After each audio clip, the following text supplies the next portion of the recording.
है, दुर्लभ गुरु का साथ, दुर्लभ उठना गुरु नजर, दुर्लभ सर पर हाथ, दुर्लभ गुरु संकेत हैं, दुर्लभ तत्पालन, दुर्लभतम गुरु चरण में है समाधि धारण। बोलिए देवादिदेव 1008 पार्श्वनाथ भगवान की, अनंत अनंत सिद्ध परमेष्टि भगवंतों की, समाधि सम्राट आचार्य गुरुवर्षी 108 ज्ञान सागर जी महामुनि राज की जय, संत शिरोमणि आचार्य गुरुवर्षी 108 श्री विद्यासागर जी महामुनि राज की जय, निर्यापक श्रवण चतुष्टय मुनि श्री समय सागर जी, मुनि श्री योग सागर जी, मुनि श्री नियम सागर जी, मुनि श्री सुधा सागर जी महाराज की जय, ज्येष्ठ मुनि श्री अक्षय सागर जी, संभव सागर जी, पूज्य सागर जी, नेमी सागर जी, विराट सागर जी, विशद सागर जी, दुर्लभ सागर जी, विनम्र सागर जी, अतुल सागर जी और निस्वार्थ सागर जी से लेकर के निर्लेप सागर पर्यंत समस्त मुनिराजों की जय। मुनि श्री सौम्य सागर जी महाराज जी की।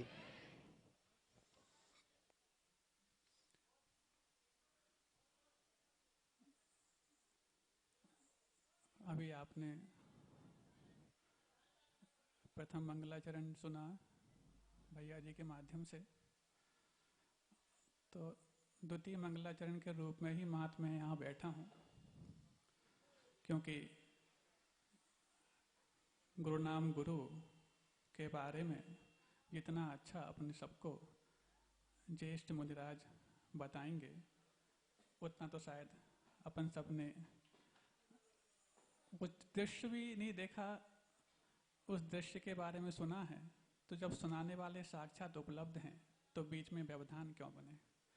सिर्फ मात्र अपनी विनयांजलि के रूप में अभी जब भैया जी सुना रहे थे तो उसी बीच में कुछ यहाँ लिखने का मन हुआ, कुछ उसी को मैं व्यक्त करते हुए और आगे पूज्य महाराजों से निवेदन करूंगा।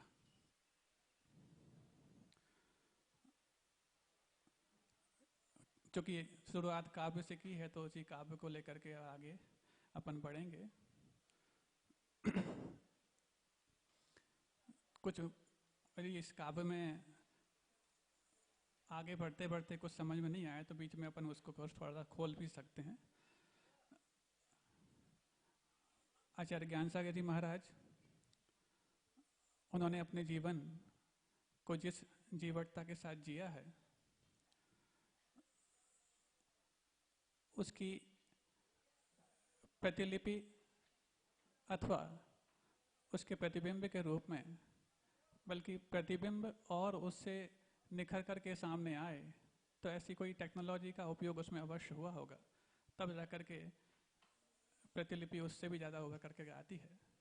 ऐसी उस साधना की टेक्नोलॉजी को साक्षात्कार करते हुए और अपने साथ जोड़ती है गुरुदेव आचार्य विद्यासागर जी महाराज ने, जो कि हमने उनको आज देखा है, देख रहे हैं और उनको अपने गुरु के बिंब के रूप में जो हमने चर्या के रूप में जांचा है, उसी को आधार बना करके अपन कुछ आगे बढ़ना चाह रहे हैं। पंक्तियां हैं लेकिन उसको भाव के रूप में समझना है और हम ज़्यादा कुछ उसमें बोलेंगे नहीं। जग को पावन किया, तप को धारण किया, जग को पावन किया, तप को धारण किया, धर्म पालन किया, मोह वारण किया। आज पग पग पे पद हैं बिखरे पड़े, आज पग पग पे पद हैं बिखरे पड़े, शिष्य को गुरु बना नेक उदाहरण दिया, शिष्य को गुरु बना नेक उदाहरण दिया। चूँकि गृहस्थ अवस्था में उन्होंने अपनी विद्या अध्ययन जहाँ जहाँ भी की है, उनमें से एक प्रसिद्ध स्थान आप सबको ज्ञात ही है, बनारस। उसी संबंधी कुछ भाव अगली पंक्तियों में, फिर उसके बाद अपन आगे बढ़ते हैं। दूर दृष्टि को रख वो बनारस गए, दूर दृष्टि को रख वो बनारस गए, विद्या पाई थी वो भी महारथ लिए। दूर दृष्टि को रख वो बनारस गए, विद्या पाई थी वो भी महारथ लिए। बेचे गमछे उन्होंने, बेचे गमछे उन्होंने न बेचा जमीर, बेचे गमछे उन्होंने न बेचा जमीर, स्वाभिमानी में थे वो तो सब से अमीर, स्वाभिमानी में थे वो तो सब से अमीर। किन हालातों में उन्होंने विद्या अध्ययन की है और किस प्रकार बनारस के घाट पर जाकर उन्होंने गमछे बेच बेच करके, जबकि उनके लिए कई ऑफर भी आए थे कि आप इस प्रकार से अध्ययन करो निर्विकल्प होकर के, आपको ये सब कुछ करने की आवश्यकता नहीं है, लेकिन फिर भी उन्होंने अपने जीवन को स्वाभिमानी में इतना उन्नत बनाया था कि उनको किसी का कुछ भी सहायता स्वीकार नहीं थी, बल्कि दूसरों को सहायता देने के लिए तत्पर हमेशा रहते थे। और जब वो जो समय, जिस समय के लिए आज अपन सब यहाँ इकट्ठे हुए हैं, जब उनके जीवन में साक्षात्कार कर रहा था, तो कैसा वो दृश्य रहा होगा जो गुरुदेव ने अपने गुरु की वैयावृत्ति करते हुए देखा था। उसी को कुछ पंक्तियों में कुछ हद तक। ओढ़ा था चर्म का अस्थियों पे लिबास, ओढ़ा था चर्म का अस्थियों पे लिबास। जब वो जर्जर शरीर उनका हो चुका था तो मात्र अस्थियां थी, ऊपर से मात्र लिबास के रूप में एक चर्म मात्र रह गया था। ओढ़ा था चर्म का अस्थियों पे लिबास, जोड़ा था धर्म का आस्था से निवास, जोड़ा था धर्म का आस्था से निवास।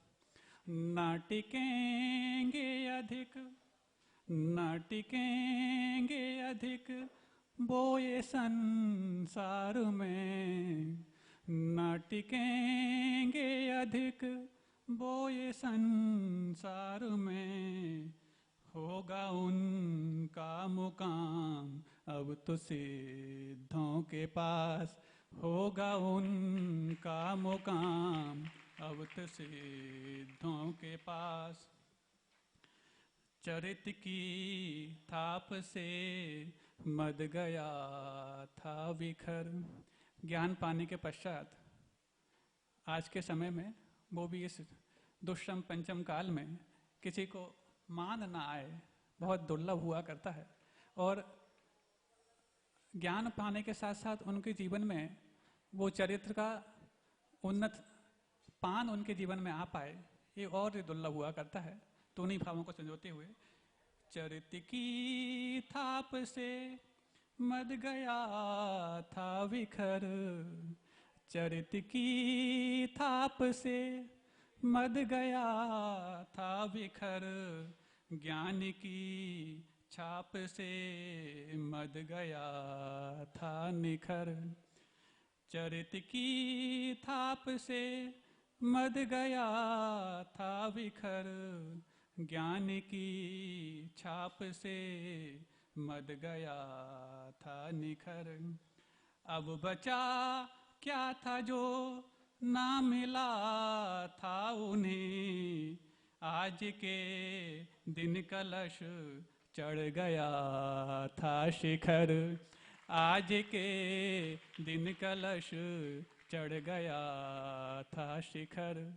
और उनके जीवन में बीच बीच में और क्या उतार चढ़ाव, संघर्ष, और संघर्ष में भी उन्होंने अपने जीवन को जो हर्षमय उपसंहार के रूप में क्या क्या पाया है, अब इन सब को जानने के लिए और समय को देखते हुए अपन परम पूज्य मुनि श्री संभव सागर जी महाराज के चरणों में निवेदन करते हैं कि वो अपनी वाणी से हम सबको कृतार्थ करें।